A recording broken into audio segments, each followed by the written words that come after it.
আৰু এটা ভাল খবৰ যে বানপীড়িত লোকসকলক এবাৰ চিকিৎসা সেৱা আগবঢ়াবলৈ আগবাঢ়িছে 30 জনীয়া এটি দল। বিপদৰ বন্ধুৱে হৈছে প্ৰকৃত বন্ধু।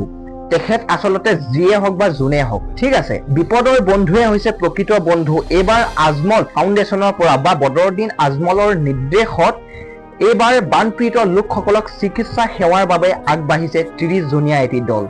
এই দলে প্ৰথমে গৈ সেই বানপীড়িত লোকসকলক সহায় কৰিবলৈ তেখেতসকলে ক'ত শিবিৰ পাতি 3 দিন ধৰি তেখেতসকলে ক'ত শিবিৰ পাতি থাকিব।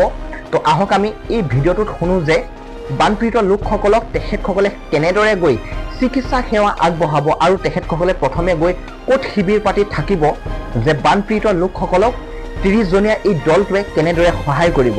তো আহক আমি এই ভিডিঅ'টোত শুনো যে বানপীড়িত লোকসকলক সেৱা আগবঢ়াবলৈ, চিকিৎসা সেৱা আগবঢ়াবলৈ এইবাৰ বদৰুদ্দিন আজমল চাহাবৰ নিৰ্দেশত আগবাঢ়িছে 30 জনীয়া এটি দল।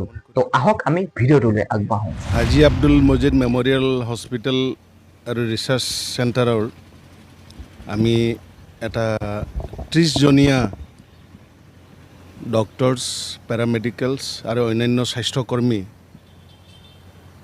শিৱসাগৰ আৰু যোৰহাট আৰু নাজিৰা এই অঞ্চলৰ বৃহৎ যিখিনি মানে বানপীড়িত অঞ্চল, সেই অঞ্চললৈ আমি এই বান সাহায্যৰ কাৰণে স্বাস্থ্য শিবিৰৰ পাতিবৰ কাৰণে আমি এই দলটো প্ৰেৰণ কৰিছোঁ আজি। আপোনালোকে ইতিমধ্যেই গম পাইছে যে মৌলানা বদৰুদ্দিন আজমল চাহাব আৰু আজমল ফেমিলিৰ দ্বাৰা পৰিচালিত এই চিকিৎসালয়খন প্ৰতি বছৰে যেতিয়াই মানে মানুহৰ বানপানী অঞ্চল, খৰাং অঞ্চল বা অন্যান্য দুৰ্যোগৰ সন্মুখত হয়, আমি সদায় আগবাঢ়ি যাওঁ।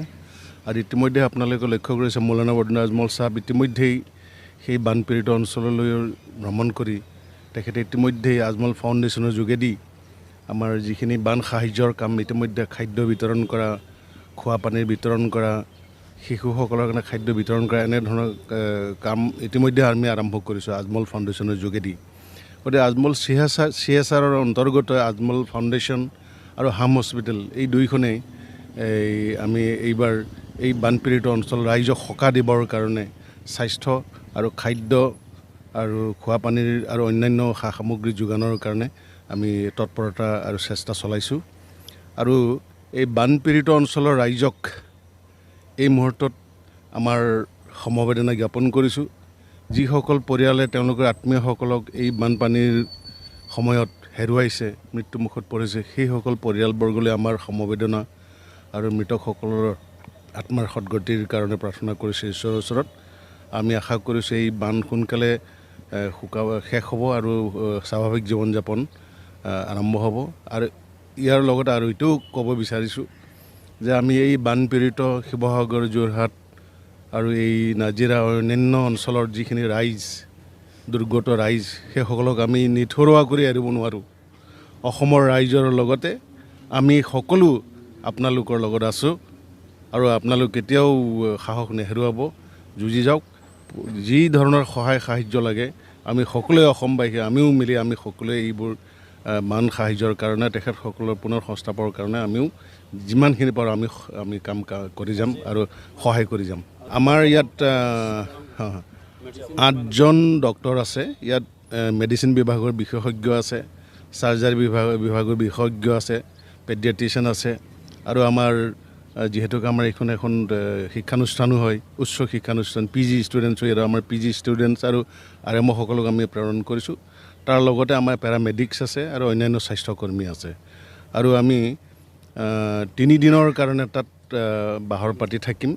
আৰু এই 3 দিনৰ ভিতৰত যিবোৰ স্বাস্থ্য শিবিৰবিলাক আছে, য'ত ৰাইজৰ স্বাস্থ্যৰ সমস্যা হৈছে, আপোনালোকে জানে বানপানী হোৱাৰ পিছত, বানপানী শুকোৱাৰ পিছত যিবোৰ স্বাস্থ্যৰ যেনে বিভিন্ন ধৰণৰ ইনফেকশ্যন, সংক্ৰমণ আৰু বিভিন্ন dysentery, diarrhoea, typhoid, jaundice, dengue এনেধৰণৰ হোৱাৰ আশংকা বহুত বেছি থাকে।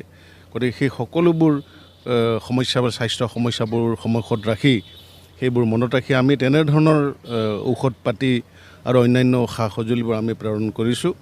আৰু এই স্বাস্থ্যৰ আমাৰ যিটো দল, আমাৰ 30 জনীয়া দল, সেই বানপীড়িত অঞ্চলত 3 দিনৰ কাৰণে বাহৰ পাতি থাকিব।